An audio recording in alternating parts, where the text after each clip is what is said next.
Cinta Segitiga melahirkan plot pembunuhan berencana. Keluar kamu. Seorang pengusaha emas ditikam membabi buta. Sang eksekutor ternyata pacar gelap istri korban yang gila harta. Sesaat lagi, inilah Raja Pati.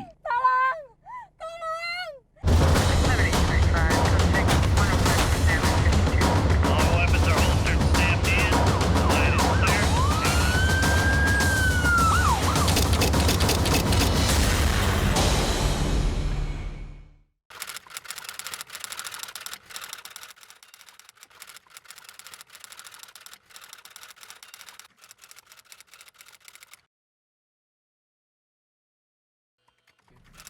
Ya, besok kita bisa ketemuan.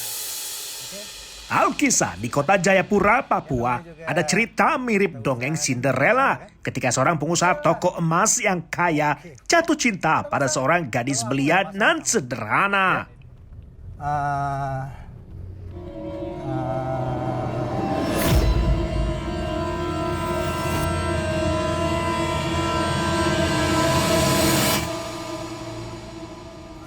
bentar. Kamu ingat nggak soal cewek yang aku suka, yang aku ceritain sama kamu minggu lalu? Ntar aku telepon kamu lagi ya. Enggak, ini aku barusan papasan sama dia. Iya, aku mau putar balik dan aku mau ngejar dia. Aku mau kenalan sama dia. Ya? Udah, nanti aku telepon kamu balik ya. Sudah, aku telepon kamu balik. Ya. Oke, yuk. Sebut saja pengusaha Farudin namanya, yang terpincut pada kecantikan paras gadis bernama Gita. Mereka berkenalan di tepi pantai kota Jayapura. Jatuh cinta pandangan pertama pun akhirnya sejoli berpacaran jua. Halo, Dek. Dek, ikut kakak mau? Enggak lah, kakak udah terlalu baik sama aku. Masuk dulu deh, nanti kita ngobrol di dalam ya. Mau dong? Ya, ayo. Sejalan waktu berdua, kehidupan Gita perlahan berubah. Sejoli, Farudin dan Gita semakin sulit terpisahkan pula. Sebab Farudin memberikan segalanya, mulai dari perhatiannya, waktu juga harta. Hampir segala kebutuhan Gita dipenuhi oleh Farudin senantiasa. Adik, kamu kok kayaknya masih merasa canggung begitu sama kakak? Habis kakak terlalu baik sama aku. Aku nggak tahu lagi gimana caranya untuk terima kasih sama kakak. Kamu gak usah khawatir soal itu. Mulai sekarang, semua akan kakak urus. Oh ya, kamu mau apa? Mau perawatan? Mau sekolah? Mau shopping? Semua kebutuhan kamu, nanti kakak yang akan biayain. Makasih kak, kakak udah sayang banget sama aku. Padahal aku bukan siapa-siapa kakak. Kalau memang adik sudah sayang sama kakak, kakak akan terima adik apa adanya. Dan kalau memang adik serius sama kakak juga pengen segera menikah sama adik.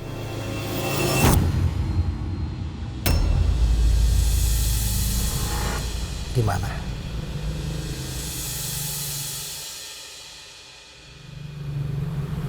Iya, aku mau.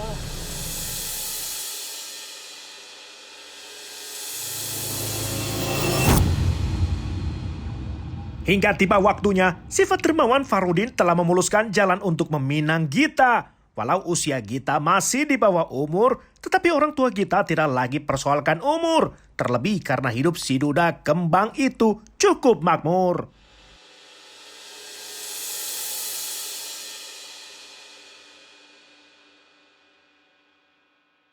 Rumah tangga Farudin dan Gita berjalan rukun bahagia. Walau tidak dikaruniai anak, Sejoli pun mengangkat seorang anak.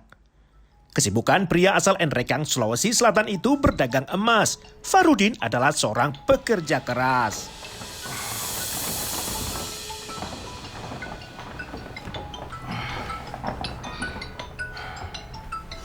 Kamu mau kemana? pergi kerja lah, Dek. Kakak kerja terus.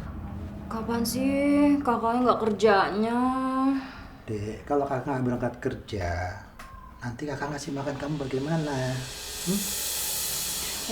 Tapi kan aku masih kangen. Dek, kakak harus berangkat kerja. Soalnya hari ini kakak itu harus belanja emas buat toko. Tapi adik kan masih kangen. Nanti siang kita ketemu. Nanti kakak jemput. Kita makan di tempat favorit. Ya udah deh, kalau gitu. Yaudah, kakak berangkat dulu ya.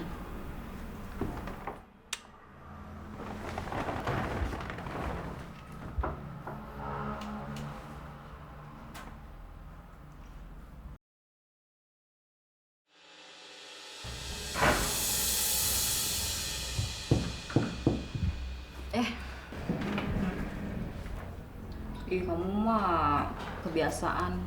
Baju masih pada berantakan deh. Kan ada kamu. Ya udah minum susunya. Ya. Kamu nggak minum? Enggak, kan kamu yang mau kerja.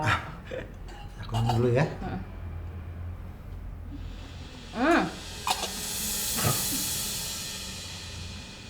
Kenapa sih? Kamu ngetawain kakak? Iyalah itu liatin. Kenapa sih? Ini loh, ya ampun karena kecil banget sih.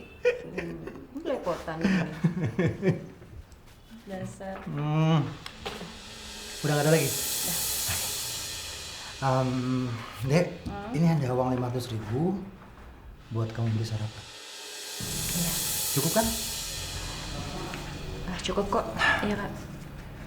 Ya udah kalau gitu kakak berangkat kerja dulu ya. Farudin amat royal pada Gita. Seperti janjinya, ia membiayai sekolah Gita sampai-sampai operasi kecantikan wajah hingga membelikan mobil untuk Gita. Namun ketika Gita akhirnya mendapat kepercayaan mengelola harta suaminya, Gita malah mulai bermain mata.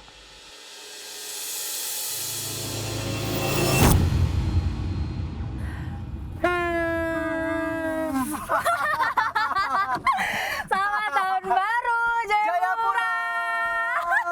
Di puncak kebebasan, kita mulai lupa daratan. Berawal dari perkenalan lewat sosial media, kita mulai berkencan dengan sejumlah pria. Salah satunya Mahdi Mebran, warga negara Afghanistan. Maka matanglah niat perselingkuhan. Awalnya, pertemuan rahasia mereka berlangsung di sebuah hotel di distrik Jayapura Utara, Papua. Mereka berkencan melewati malam pergantian tahun baru 2021. Diam-diam tanpa Farudin tahu. Sementara Gita mengaku lajang belum menikah, Mahdi pun percaya saja.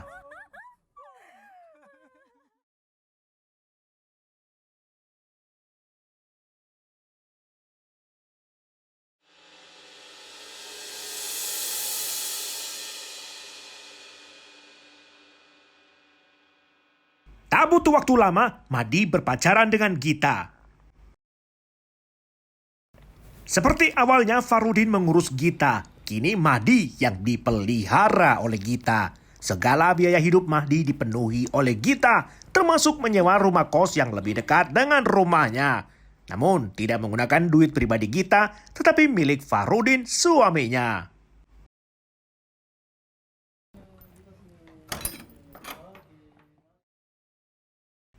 Hidup Mahdi di kota Jayapura kini menjadi lebih mudah. Selain menyewakan rumah kos 3,5 juta rupiah, kita memberikan uang bulanan 1 juta sampai 15 juta rupiah pula. Uang sewa mobil 11 juta rupiah. Bahkan kita membeli sebuah sepeda motor sport untuk Mahdi seharga hampir 50 juta rupiah. Bagus ya. Terlebih ketika Farudin di luar kota, Gita menguasai harta juga tabungan Farudin semakin leluasa.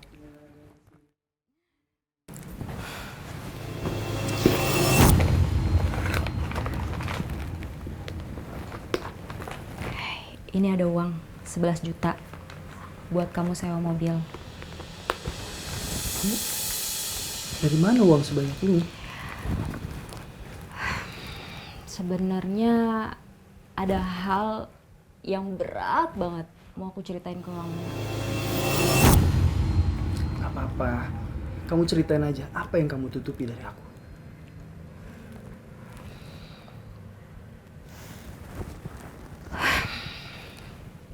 Sebenarnya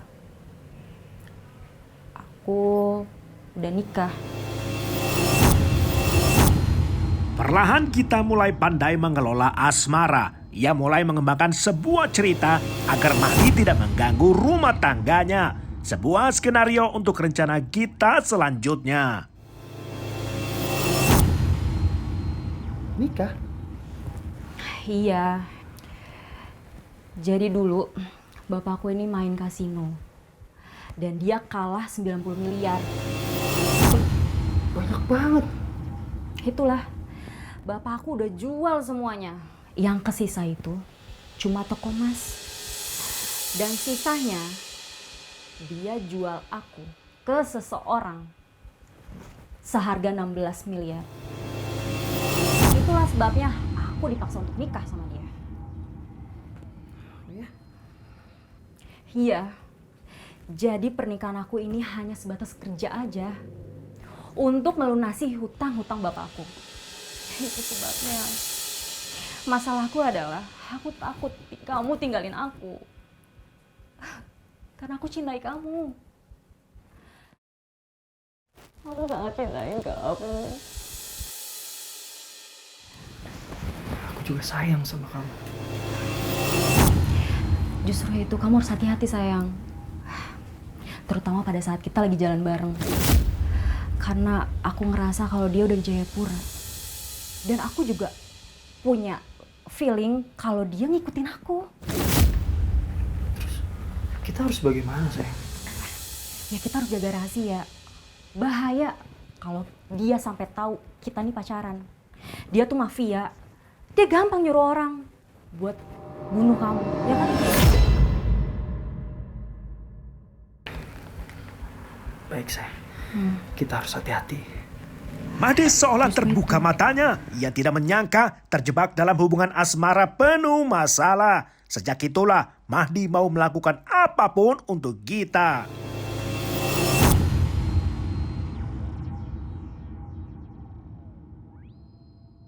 Celakanya, Farudin tak mendapat firasat atau curiga. Manakala Gita lanjut bersandiwara, Farudin diam-diam dijadikan target mangsa. Ketika Mahdi dimanfaatkan Gita karena mulai tergiur untuk menguasai harta.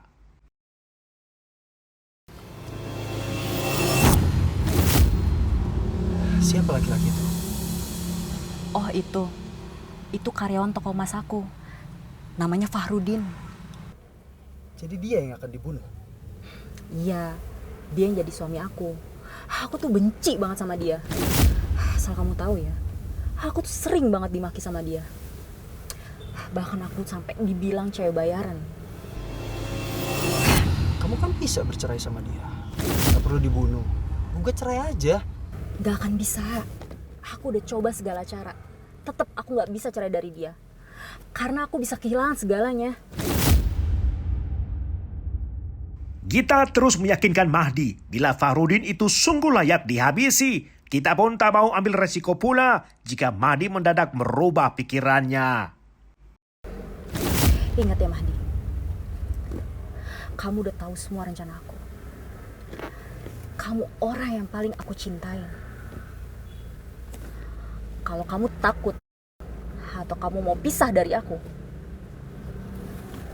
kamu jahat sama aku bisa lebih jahat lagi dari itu.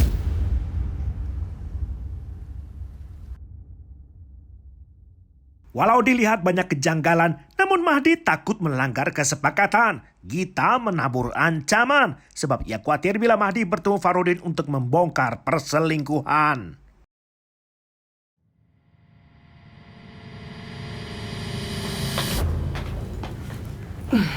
Dari perencanaan, kini berlanjut soal pelaksanaan. Ini yang kau minta. Punya suami aku. Kamu jaganya baik-baik. Ini untuk apa? Ya buat jaga-jaga diri kamu lah. Karena kayaknya hubungan kita udah ketahuan.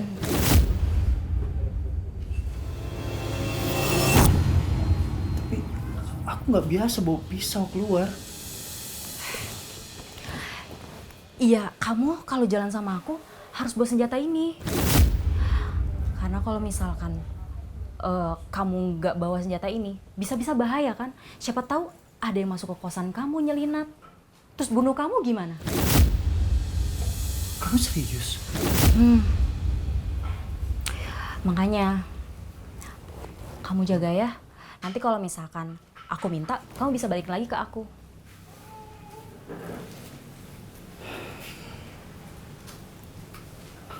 Ya, ya udah.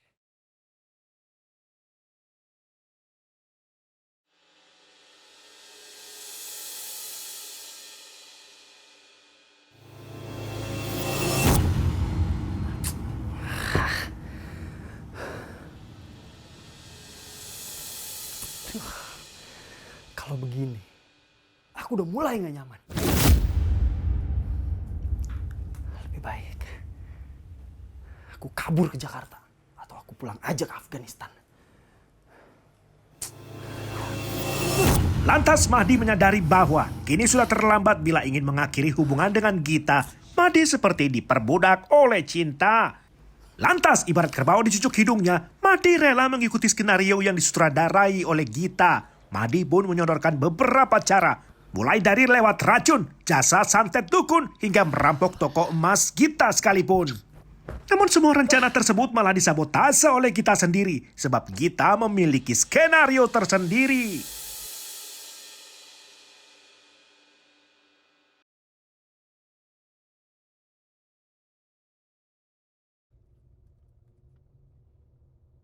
Senin petang 28 Juni 2021, Gita menemani Farudin berobat ke dokter untuk melakukan pemeriksaan mata. Sementara mobil mereka dibututi oleh Mahdi atas suruhan Gita. Lewat aplikasi, Gita dan Mahdi intens berkomunikasi. Gita terus memberikan instruksi pada Mahdi.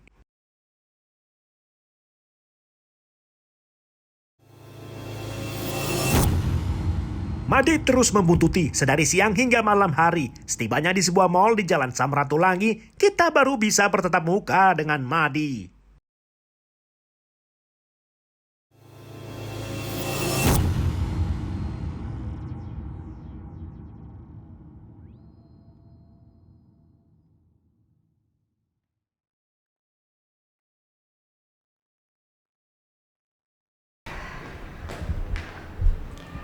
Kamu harus pintar ya. Iya. Kamu takut? Kamu tidak usah takut, ya. Dia di mana? Dia di atas, lagi beli kacamata. Tunggu ya. Nih, ini uang 1 juta buat kamu sewa mobil. Oke. Nih, kamu ngerti kan maksud aku? Udah, pokoknya kamu jangan takut ya. Oke. Udah ya, aku nggak bisa lama-lama. Kamu cari makan dulu sana. Ya. Dengan uang 1 juta rupiah, Gita memastikan Mahdi mau menjalankan rencana. Selama kurang lebih 4 jam, Mahdi terus membututi hingga datanglah kesempatan. Di Jalan Hanurata Hall Balai, tepatnya di kilometer 9 Hall Dekam.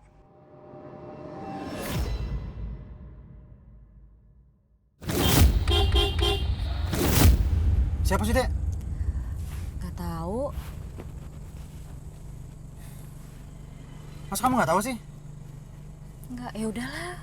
Mungkin salah jalan kali. Udah, kamu fokus aja nyetir. Situasi semakin panas ketika Mahdi tiba-tiba tancap gas.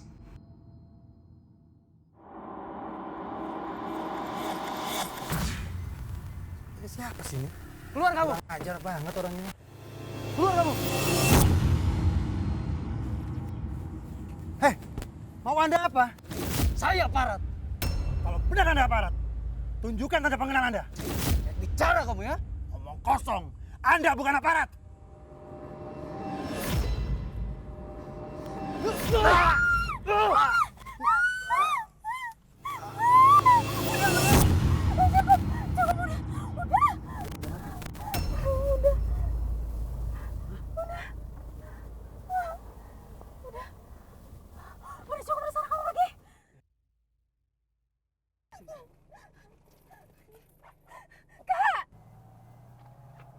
Situasi di luar dugaan, Gita panik ketakutan. Sebagai pengalihan, lalu Gita spontan merekayasa cerita bahwa telah terjadi perampokan.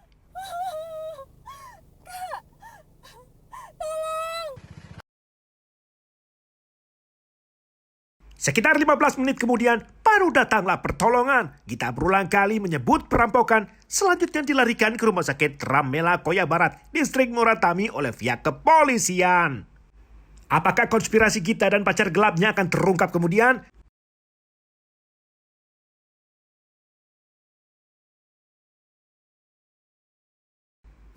Pasca peristiwa, hasil temuan penyelidikan Satreskrim Polresta Jayapura malah meragukan keterangan saksi korban Gita. Duduk persoalannya, perampok tidak mengambil barang-barang berharga, hanya tas Gita saja. Sementara bila dilihat dari hasil visum korban, ditemukan sejumlah luka robek dan tusukan pada leher belakang, kepala, telinga, wajah, dan tangan korban.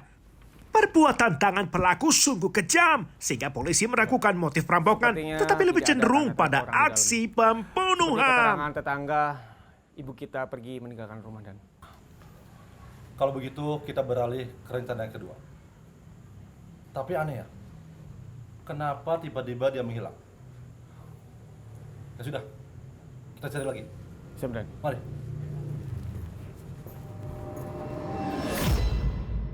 Duduk perkaranya, barang bukti sebuah rekaman video kamera CCTV dari sebuah apotek di Jalan Ahmad Yani, Kurabesi, Jayapura Utara, menguak misteri di balik peristiwa. Lantas timbul dugaan motif cinta segitiga melatar belakangi peristiwa.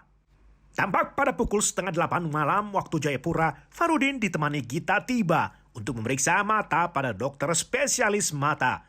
Lalu setengah jam kemudian, tampak seorang pemuda yang mengendarai minibus hitam menyusul masuk ke dalam. Belakangan, identitasnya diketahui bernama Mahdi Mehran, warga negara Afghanistan. Ia ditangkap aparat di Bandara Sentani, lalu ia membuka mulut pada polisi soal peranan Gita mendalangi eksekusi. Berdasarkan pengakuan Mahdi, posisi Gita lekas diketahui. Polresta Jayapura pun langsung mengerahkan satu tim polisi untuk menjemput paksa Gita kembali. Saat ditemui polisi, Gita berlaga seperti orang depresi.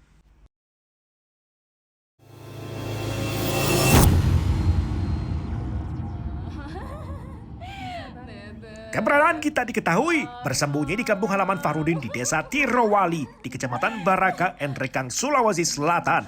Demi menghindari pertanyaan penyidik, Gita berpura-pura depresi.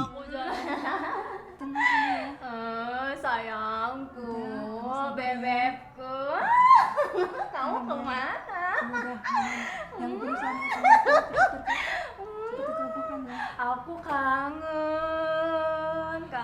Mohon ya Pak, Kamunya jangan nggak tangkap anak saya. datang-datang. Saya mohon Pak. Aku nunggu. Semenjak anak saya kehilangan suaminya, anak saya depresi Pak.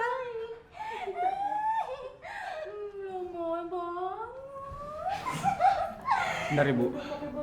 Maaf, kami hanya menjalankan tugas Ibu untuk membawa Ibu kita ke Jayapura. Soal keselamatan Ibu dan anak, kami akan menjamin. Nggak bisa Pak. Tolonglah Pak. Ibu tenang saja, nggak usah khawatir. Kami akan tangani ibu kita dengan baik. Ada tim dokter dan psikolog dari unit pelayanan perempuan dan anak Polda Papua. Jangan bawa anak saya. Mohon Pak. Kasihan cucu saya Pak. Permisi, Bu.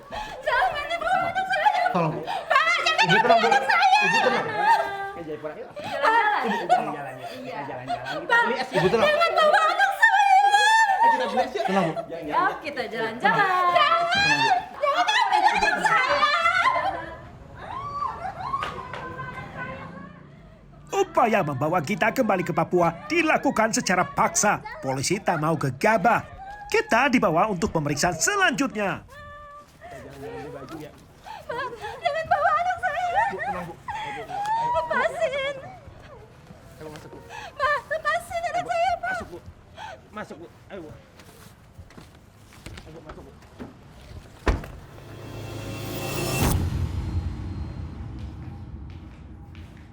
Setelah dinyatakan sehat sempurna, status Gita ditetapkan sebagai tersangka pembunuhan berencana terhadap Farudin, suaminya. Seturut pula Mahdi Mebran sebagai tersangka kedua dalam peranan membantu Gita.